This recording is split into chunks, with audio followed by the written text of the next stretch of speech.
They say you never really know someone until you're about to marry them. I thought that was just something people said to scare you, like telling kids about the boogeyman so they'd behave. But standing in the middle of what was supposed to be the happiest celebration of my life, watching my fiancée laugh at something her ex-boyfriend whispered in her ear, I realized some cliches exist for a reason. My name is Ethan Miller, 31, a structural engineer from Dallas, Texas.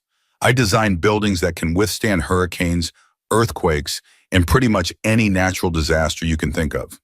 Turns out I couldn't design a relationship strong enough to withstand a man named Tyler Johnson.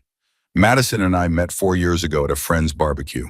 She was this stunning blonde PR executive with intelligent eyes and a laugh that made you feel like you were in on some private joke. By our third date, I knew she was special. By our first anniversary, we were living together. And 8 months ago, on a cliff overlooking the Gulf Coast at sunset, she said yes to my proposal. That should have been our story, simple, sweet, and headed for forever. But life has a way of throwing curveballs when you least expect them. It was a Tuesday evening when everything started to unravel.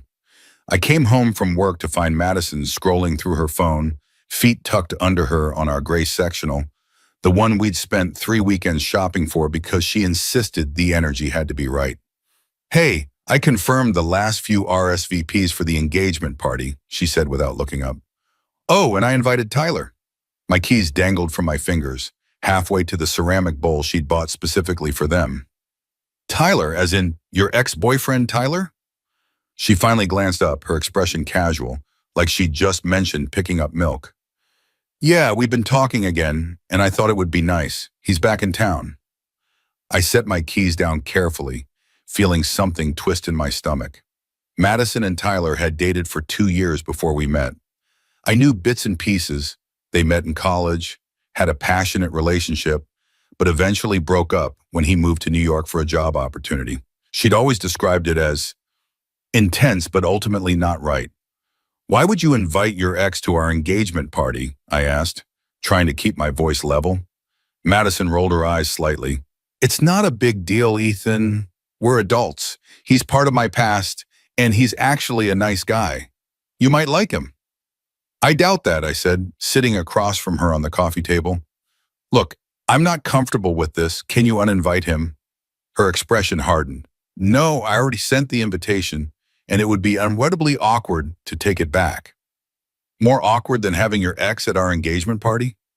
"Ethan," she sighed, putting down her phone. "I don't know why you're being so insecure about this. I'm marrying you, aren't I?" "That's not the point. It's about respect." She stood up, suddenly irritated. "I don't owe you blind loyalty or cutting people out of my life. We're not even married yet." Those words hit me like a physical blow.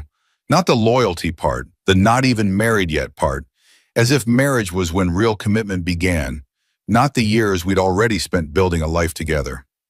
"What does that mean?" I asked quietly. "It means you're overreacting," she said, grabbing her phone and heading toward our bedroom. Tyler is coming to the party. End of discussion." I stayed seated, staring at the space she'd left. For the first time since I'd known her, I felt like I was looking at a stranger. The woman I thought I knew would never dismiss my concerns so casually. The Madison I fell in love with valued my feelings, respected my boundaries. This new Madison was someone else entirely. That night, I lay awake beside her, listening to her steady breathing. I replayed her words over and over. "We're not even married yet." 5 simple words that had shattered something essential between us. I wondered what other surprises awaited me after we said, "I do." The next morning, I decided to let it go, temporarily. We had a life together, a future planned. Maybe I was overreacting. Maybe Tyler really was just an old friend now. But deep down, I knew better. And what happened over the next few weeks only confirmed my worst fears. 3 days after our argument, I came home early from work. As I walked through the door, I heard Madison's laughter from our bedroom.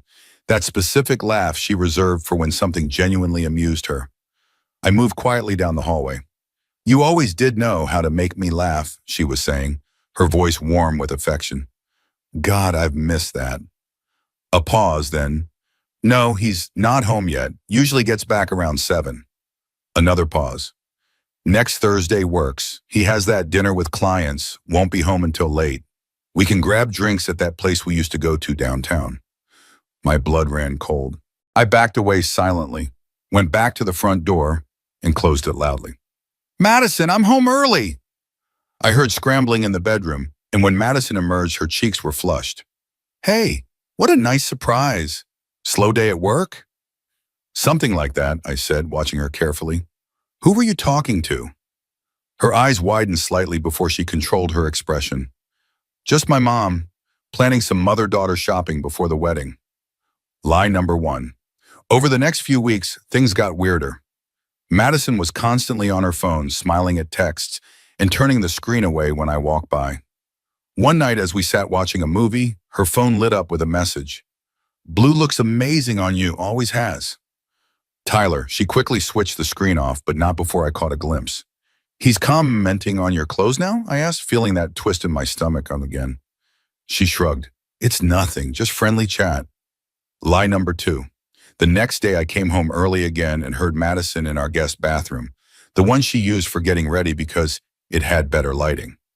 I don't know, Jess, she was saying to someone on the phone. The wedding's in a few months and I don't know if I'm ready, and seeing Tyler again has been complicated. A pause. No, it's not just nostalgia. He gets me in a way Ethan doesn't sometimes. He makes me feel alive again. I backed away silently, heart pounding. Later that evening, when she kissed me hello and asked about my day, I smiled and said everything was fine. But inside, something had shifted irreversibly. That night, I couldn't sleep again. I lay there thinking about the woman beside me, this person I'd trusted with my heart, my future, my everything. Who was she really? Had I ever known her at all? Or had I just fallen in love with a carefully constructed illusion? The next week brought more suspicious behavior. Madison started going out more often, claiming girls' nights or work events. She'd come home late, smelling faintly of unfamiliar cologne. One night, she returned with a small bruise on her neck that she hurriedly covered with her hair when she caught me looking. Burned myself with the curling iron, she said before I could ask. Clumsy me. Lie number 3. I started checking her social media, something I'd never done before. There were no photos with Tyler, no obvious evidence of anything inappropriate. But there were subtle changes. She was posting more selfies, using filters she hadn't before, tagging locations around Dallas I'd never been to with her. Then I found it, a photo from 3 days ago at a rooftop bar downtown. Madison hadn't posted it, but she was tagged in the background by a mutual friend. There she was, sitting close to a man whose face was partially obscured, but whose profile was unmistakably Tyler's.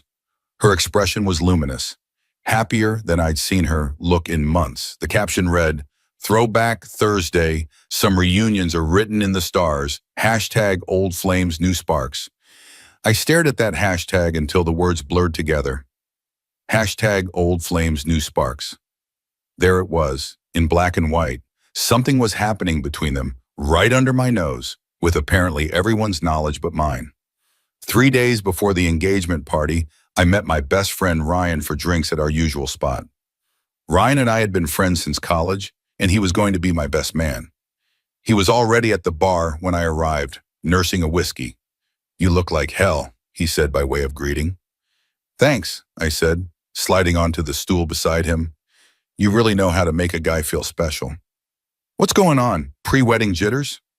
I ordered a drink and told him everything about Tyler, the texts, the phone conversation I'd overheard, the photo I'd found. Ryan listened, his expression growing more concerned. Have you talked to her about what you found? Not yet. I'm waiting to see what happens at the party. Man, that's a recipe for disaster, Ryan said, shaking his head. You need to confront this head on. And say what? Hey, I was eavesdropping on your private conversation and stalking you online. Besides, maybe I'm overreacting. Maybe they really are just friends. Ryan gave me a look that said he wasn't buying it, and neither was I. Just watch how she acts around him at the party, I said. Tell me if I'm crazy. You're not crazy, Ryan said quietly, but you might be in denial. He hesitated, then added, there's something else you should know. I didn't want to tell you because it seemed like hearsay, but a couple weeks ago, my girlfriend Megan saw them together. My heart sank. Where? At that new hotel bar downtown, the one with the fancy cocktails. They were in a corner booth, and according to Megan, it wasn't a casual catch-up between friends. There was touching, intimate conversations. At one point, she says Madison was crying and Tyler was wiping away her tears. I downed my drink in one go. Fantastic. So I'm officially the last to know my fiancé is having an emotional affair. Ryan flagged down the bartender and ordered another round. When the drinks arrived, he raised his glass to seeing the truth before saying, I do. Despite everything, I had to smile at that. Thanks for having my back. Always, he said. And listen, whatever happens at this party, remember you deserve someone who's all in, not someone with one foot out the door. The next morning, I woke to a text from Madison. Can't wait for tonight. Everyone's going to be so happy for us. I stared at the message, wondering how she could compartmentalize so completely. Was I missing something? Was I the crazy one here? The day of the engagement party arrived. I'd barely slept, barely eaten. Madison and I had been like ghosts passing through the same space, avoiding meaningful conversation. She'd been busy with last-minute party details, or so she claimed. I'd been busy preparing myself for what might be the end of everything I'd thought was certain. The engagement party was at Luciana's, an upscale Italian restaurant in Austin with a private terrace overlooking the city. Madison had spent weeks planning every detail, from the champagne to the centerpieces to the custom playlist. I joked once that she was putting more effort into the engagement party than some people put into their actual weddings. She hadn't found it funny. I arrived early to check the setup. The terrace was transformed with string lights, white roses, and photos of us throughout our relationship. It should have felt magical. Instead, I felt like I was walking through someone else's dream. As I examined one of the photos, Madison and me in Colorado last winter, snowflakes catching in her hair as she laughed up at me, I felt a presence beside me. She always photographs beautifully, doesn't she? I turned to find an older woman I recognized as Madison's mother's friend, Patricia. She had a champagne flute in hand despite the early hour. Yes, she does, I agreed politely. Patricia studied me, her eyes surprisingly sharp. You know, I've known Madison since she was a little girl. Always a romantic, always chasing the next big thrill. She took a sip of her champagne. Her mother was the same way, never satisfied. That's why she's on husband number 3. I wasn't sure how to respond to that. Patricia didn't seem to need a response. I remember when she dated that Tyler boy in college. Volatile, those two. Always breaking up, getting back together. The drama was exhausting just to watch. She gave me a pointed look. I was relieved when she found you. A steady man, a builder, someone who might finally anchor her. My stomach tightened. Tyler's coming tonight, actually. Patricia's eyebrows shot up. Is he now? Well, that should be interesting. She patted my arm. Keep your eyes open, dear. Madison has always had a weakness for pretty things that burn too bright. With that cryptic warning, she drifted away, leaving me more unsettled than before. Guests started arriving around 7. My parents, who had flown in from Chicago, Madison's mother and her husband from Houston, friends from work, college buddies, cousins I only saw at weddings and funerals. Everyone was smiling, congratulating me, asking about wedding plans. I smiled back, accepted hugs, and kept one eye on the entrance. Madison arrived at 7:30, looking stunning in a fitted blue dress, the same color as the text Tyler had commented on. She kissed me on the cheek, whispered, "You look handsome," and then was pulled away by her girlfriends. I watched her move through the crowd, graceful and charming, the perfect hostess. No one would ever guess that beneath that polished exterior was a woman capable of such deception. As I observed her laughing with her college roommate, I wondered how many other secrets she'd kept from me over our 4 years together. At 8 o'clock, I saw him, Tyler Johnson. He was tall, with the kind of effortless good looks that belonged in a men's fashion magazine. Dark hair, confident smile, wearing a tailored suit that probably cost more than my monthly rent. He scanned the crowd, spotted Madison, and his face lit up in a way that felt painfully intimate, like I was witnessing something private, something that didn't belong at my engagement party. Ryan appeared at my side with a fresh drink. That him? Yeah, I said, watching as Madison broke away from her conversation to greet Tyler with a lingering hug. Huh, Ryan said. What? Nothing, just not what I pictured. I took a long sip of my drink. What did you picture? I don't know. Someone less? Ken doll? Tyler handed Madison a small box, a gift, and she opened it right there, her face brightening with surprise and pleasure. She lifted out a delicate silver necklace and immediately turned, lifting her hair so he could fasten it around her neck. His fingers lingered on her skin a moment too long. I need another drink, I muttered. As the night progressed, I found myself in a surreal nightmare. Madison floated around the party, playing the perfect hostess, occasionally stopping to chat with me or introduce me to someone I hadn't met.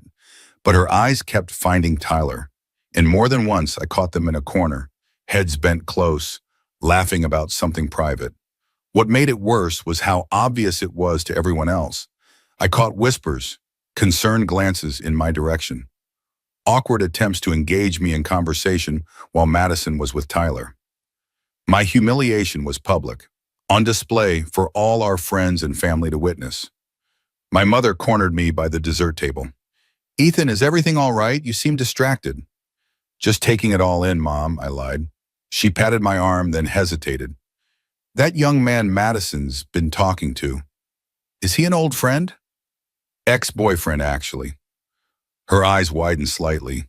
I see. And you're comfortable with that? Not really, I admitted, but Madison insisted. My mother's lips thinned. Well, perhaps you two should have a conversation about boundaries before the wedding. If only she knew how far beyond boundary conversations we were. Across the room, Madison was touching Tyler's arm as she laughed at something he said. Her new necklace caught the light. Thanks, Mom, I said absently. By 10 o'clock, the whispers had become impossible to ignore. I wasn't the only one who'd noticed Madison's attention toward her ex. I overheard snippets of conversations. Didn't they date in college? The way she's looking at him. Poor Ethan. I retreated to the bar where I found Ryan in intense conversation with Patricia, Madison's mother's friend from earlier. They both fell silent when I approached. Don't stop on my account, I said, signaling the bartender for another scotch. Patricia gave me a sympathetic look.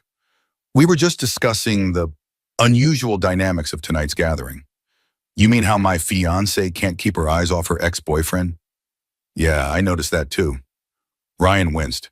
Maybe you should take her aside, talk to her. About what? How she's humiliating me at our own engagement party? I'm sure that will go over well. Patricia put her hand on my arm. I knew this would happen. I warned Liz, Madison's mother, when Madison told her that she was inviting Tyler. History has a way of repeating itself with that girl. Something in her tone made me pause. What do you mean? Patricia glanced around, then leaned closer. Madison was engaged once before. Did she ever tell you that? It was right after college. Nice boy named David. They'd been together 2 years when Tyler showed up at their engagement dinner. 3 weeks later, she'd broken things off with David and moved in with Tyler. The room seemed to tilt sideways. No, I said faintly. She never mentioned that. I'm not surprised, Patricia said. It wasn't her finest moment. Poor David was devastated. I looked across the room at Madison, my Madison, and tried to reconcile this new information with the woman I thought I knew. Why would she do this again? Why invite him if she knew what happened last time? Patricia sighed. Some people are addicted to drama, dear. They mistake chaos for passion.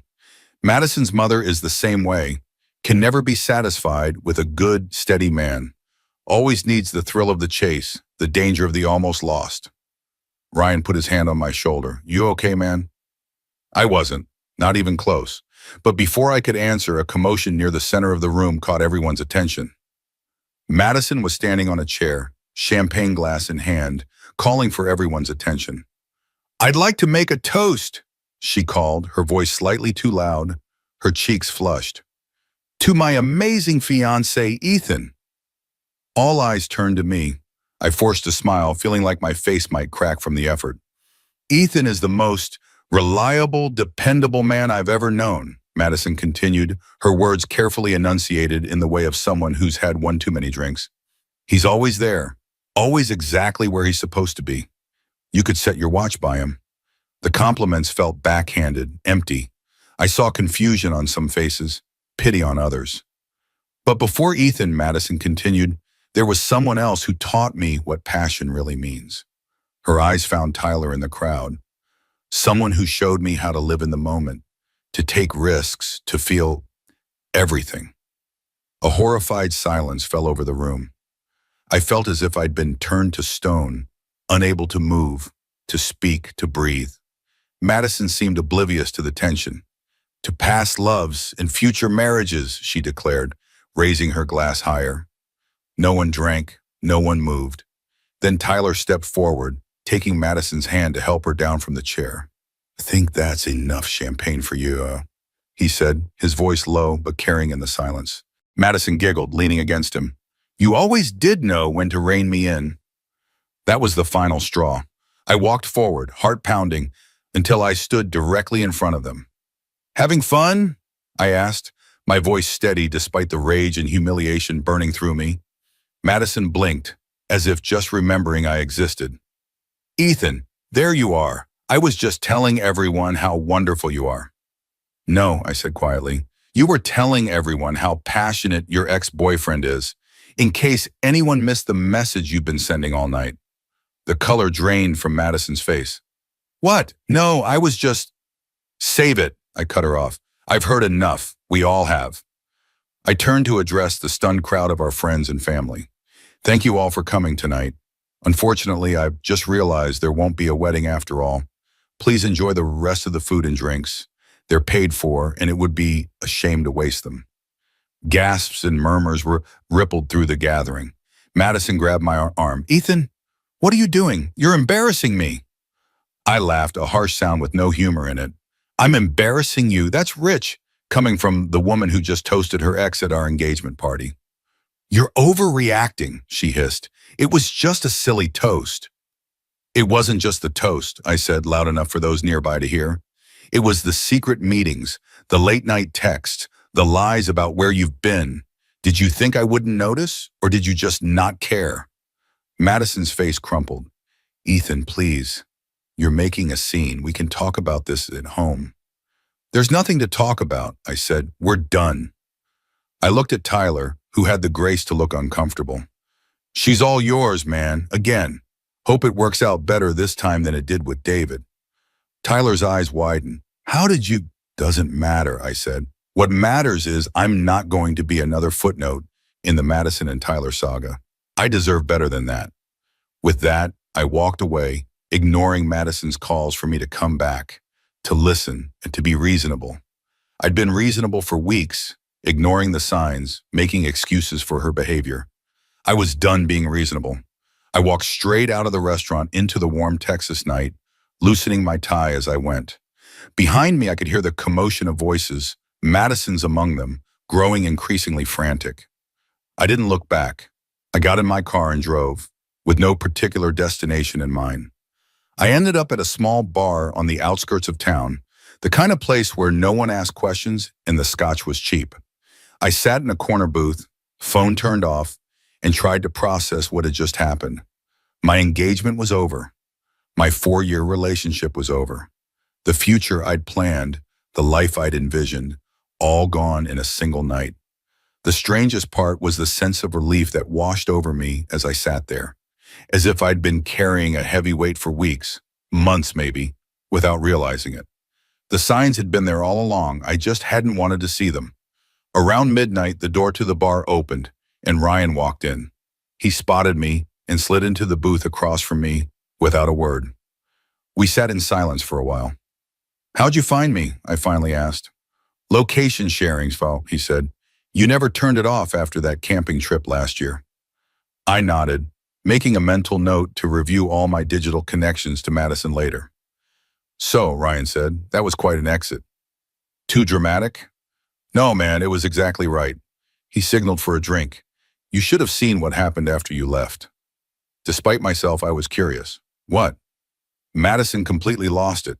Started crying, yelling at Tyler for ruining everything. Her mom tried to calm her down, but she was hysterical. Then Tyler's date showed up. Wait, I interrupted. Tyler had a date? Another woman? Ryan nodded.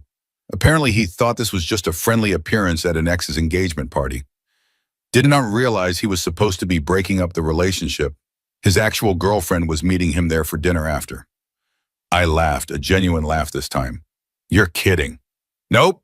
Tall brunette, model type. She was not impressed with Madison hanging all over her boyfriend. What a mess, I said, shaking my head. The best part was when Patricia, that older lady who seems to know all the dirt, she walks up to Madison and says loud enough for everyone to hear, just like your mother, always wanting what you can't have. Madison's mom looked like she wanted to crawl under a table. I winced, feeling a flash of sympathy for Madison despite everything. That's harsh. Maybe, Ryan conceded, but not undeserved. We drank in silence for a while longer. What are you going to do now? Ryan eventually asked. No idea, I admitted. Go home, I guess. Figure out how to untangle 4 years of life together. You can stay with me and Megan for a while if you need to. Thanks, I might take you up on that. My phone buzzed in my pocket. I turned it back on, out of habit. 17 missed calls from Madison, 32 text messages, 3 voicemails. I showed the screen to Ryan. Don't, he advised. Not tonight. Give yourself some space. I knew he was right, but part of me, the part that had loved Madison for 4 years, wanted to hear what she had to say. Wanted to believe there was an explanation that would make this all okay. But there wasn't, and deep down I knew it. I drove home in a daze, parked in our building's garage, and sat in my car for nearly an hour trying to process what had just happened. My phone buzzed constantly with texts and calls from Madison, from Ryan, from my mother. I ignored them all. Finally, I went upstairs to our apartment. I half expected Madison to be there, waiting to explain, to apologize, to beg for another chance. But the apartment was empty, eerily quiet. I packed an overnight bag, left my keys on the counter, and checked into a hotel near my office. I slept surprisingly well that night, as if my body had been craving the release of finally acknowledging the truth. In the morning, I called in sick to work, something I never did, and tried to figure out my next steps. Around noon, there was a knock at my hotel room door. When I opened it, Madison stood there, eyes red and mascara smudged. How did you find me, babe? I asked, not inviting her in. Ryan told me, she said. Can I come in, please? I stepped aside. She entered and stood awkwardly in the middle of the room, clutching her purse like a lifeline. What you did last night was humiliating, she began. I laughed without humor. That's rich coming from you. Nothing happened with Tyler, she insisted. Something was happening, I said. Maybe not physically yet, but emotionally. You've been cheating on me for weeks. That's not fair, she said, tears welling in her eyes. I've been confused, yes. Seeing Tyler again brought up old feelings. But I never cheated on you. You told your friend he makes you feel alive again, that you're having doubts about our wedding. You spent our entire engagement party with him. What would you call it? She sat heavily on the edge of the bed. A mistake, a momentary lapse in judgment. Ethan, please, I love you. We can work through this. I looked at her, this woman I'd planned to spend my life with, and felt nothing but exhaustion. Why didn't you tell me you were engaged before? I asked quietly. To David? She paled. Who told you about that? Does it matter? You hid it from me for 4 years, Madison. And now I find out you're repeating the exact same pattern, inviting Tyler to break up another engagement. It wasn't like that, she protested. David and I were wrong for each other. We would have been miserable together. And what about us? Are we wrong for each other too? She reached for my hand. I let her take it, but felt nothing at her touch. No, Ethan, we're perfect together. You're stable, kind, dependable. Stop. I pulled my hand away. That's how you described me last night. Like I'm a reliable appliance, not the man you're in love with. Is that really how you see me? As the safe choice? No, she cried. I love you. I do. Just not the way you love Tyler. She hesitated a second too long before denying it, and in that hesitation I found my answer. I'm going to stay here for a few days, I said. I need some space to think. And then you'll come home? She asked, hope in her voice. I don't know, Madison. I honestly don't know. When she left, I sat on the edge of the bed, turning my phone over and over in my hands. Finally, I opened my contacts and scrolled to a name I hadn't called in years. Hello, David. You don't know me, but my name is Ethan Miller.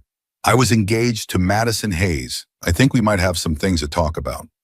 The next day, I met David Lawson at a coffee shop downtown.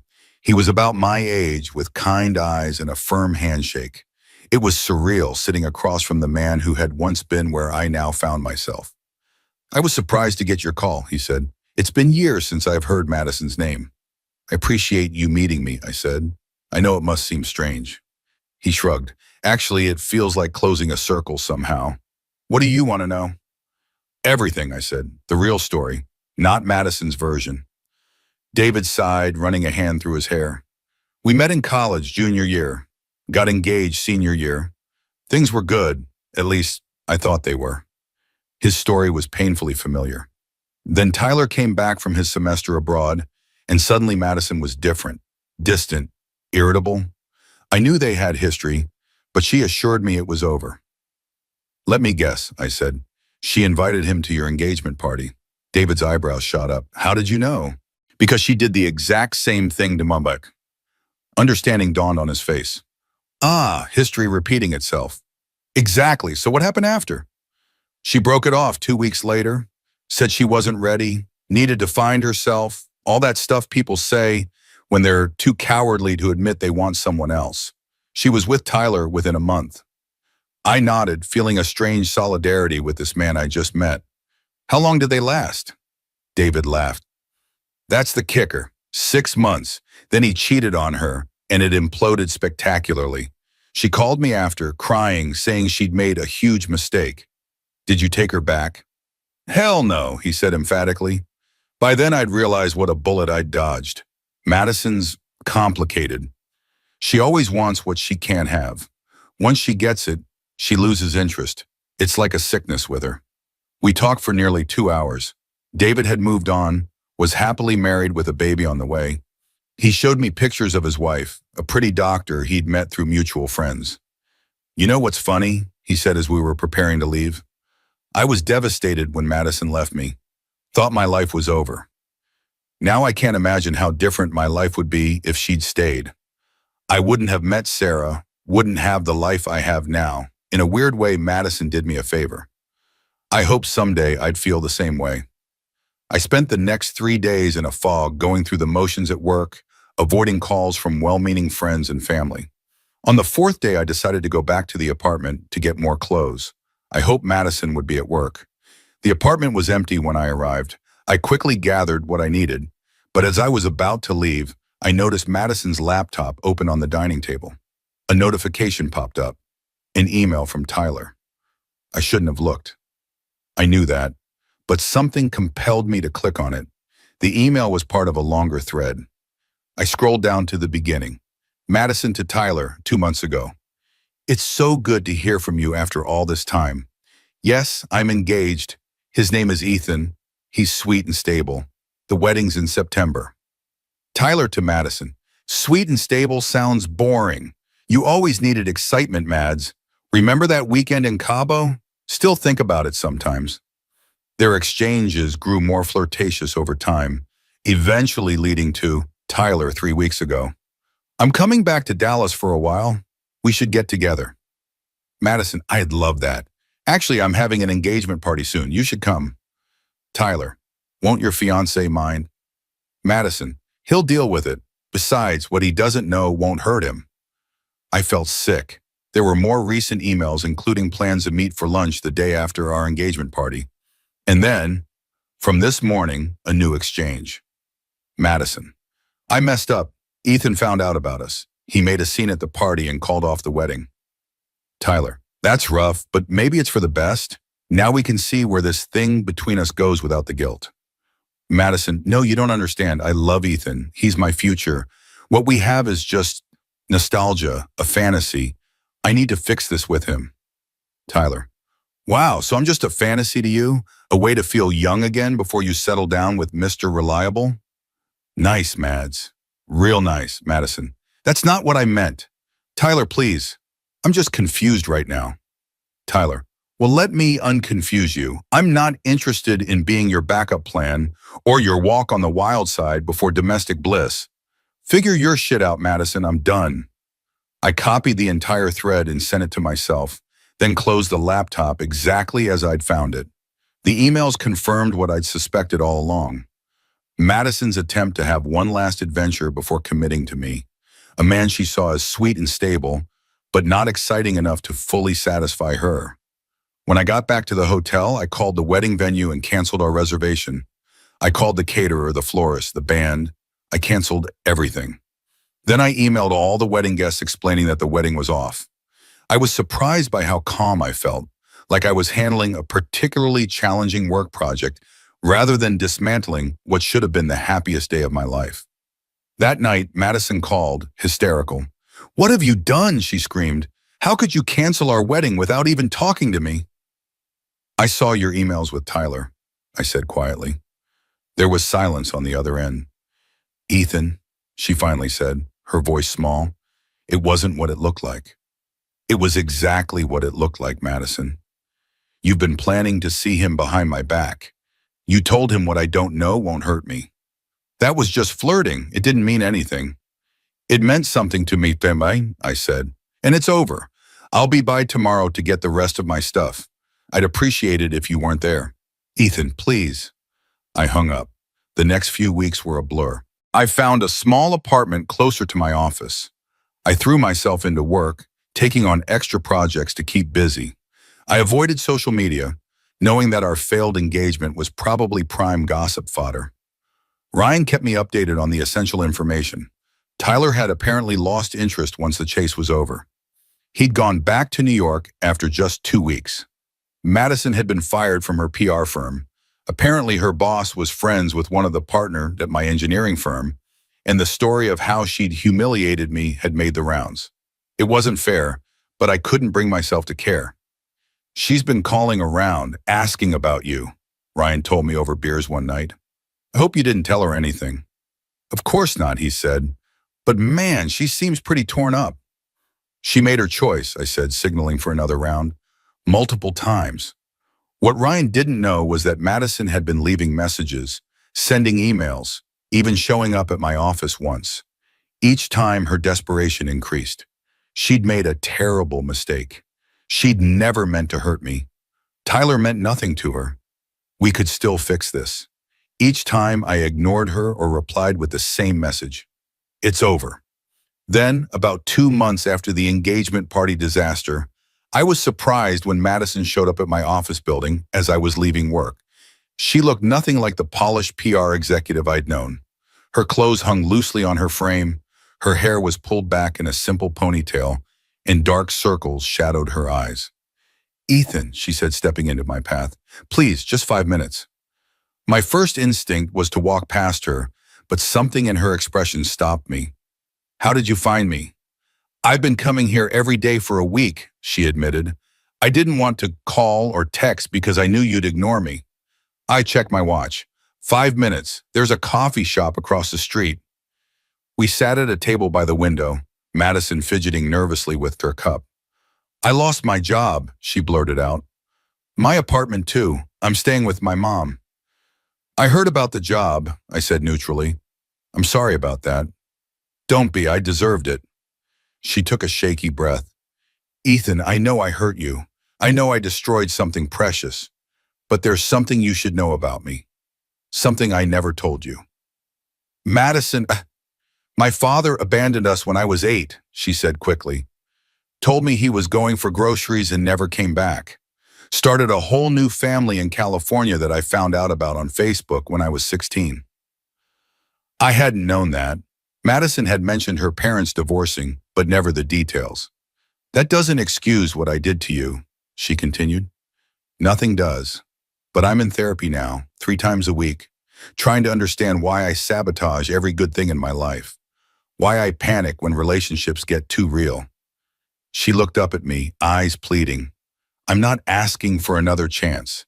I just wanted you to know that what happened wasn't about you not being enough. It was about me being too broken to recognize what I had." 3 days later, I was sitting in a neutral location, a coffee shop I'd never visited before.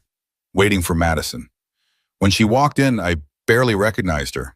The confident, polished woman I'd known was gone, replaced by someone thinner, paler, with dark circles under her eyes and hair pulled back in a careless ponytail. She slid into the seat across from me. "Thank you for agreeing to see me."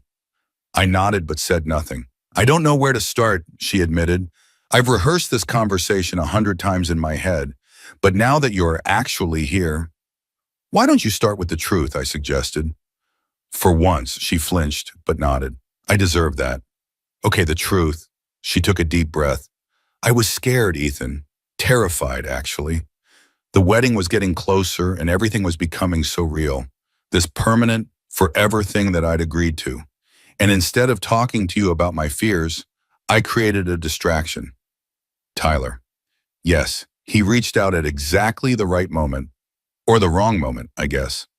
It was like the universe was offering me an escape hatch. A way to feel young and reckless again, before I committed to forever. "So you used him to sabotage us?" She nodded, tears welling in her eyes. "I didn't see it that way at the time. But yes, that's exactly what I did. And the worst part is, I've done it before. With David. It's a pattern I didn't even recognize until my therapist pointed it out." "Your mother mentioned you're in therapy." 3 times a week, she said with a weak smile, trying to understand why I keep destroying the things I love most. I studied her face, searching for signs of manipulation, of the practiced charm she'd always been able to deploy. But all I saw was raw honesty and profound regret. "I'm sorry, Madison," I said. "I truly am. I hope therapy helps you break these patterns. But it doesn't change what happened between us." "I know," she whispered. "I know I've lost you. I just wanted you to understand that it wasn't about you. It was never about you not being enough, or Tyler being better. It was about me being too afraid to accept real love when it was right in front of me." We talked for a while longer. She told me about her therapy sessions, about the patterns she was recognizing in herself, about how Tyler had indeed discarded her once the thrill of the chase was gone. By the end, I felt something shift inside me. Not forgiveness exactly, but understanding. Madison wasn't a villain in our story. She was a damaged person who had damaged me in turn. "What now?" she asked as we prepared to leave. "Now we both move on," I said, separately. Her eyes filled with tears, but she nodded. "I guess this is goodbye then." "I guess it is," I agreed. "Take care of yourself, Madison." As I watched her walk away, I felt a weight lift from my shoulders, the last remnants of anger and resentment I'd been carrying. The chapter was finally closed. The next few months were about rebuilding. I threw myself into work, earning a promotion and the chance to lead a major project designing a new arts center downtown. I reconnected with old friends I'd neglected during my relationship with Madison. I started rock climbing, something I'd always wanted to try but never had because Madison found it too dangerous.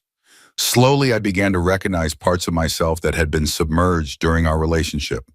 My spontaneity, my dry sense of humor, my love of adventure.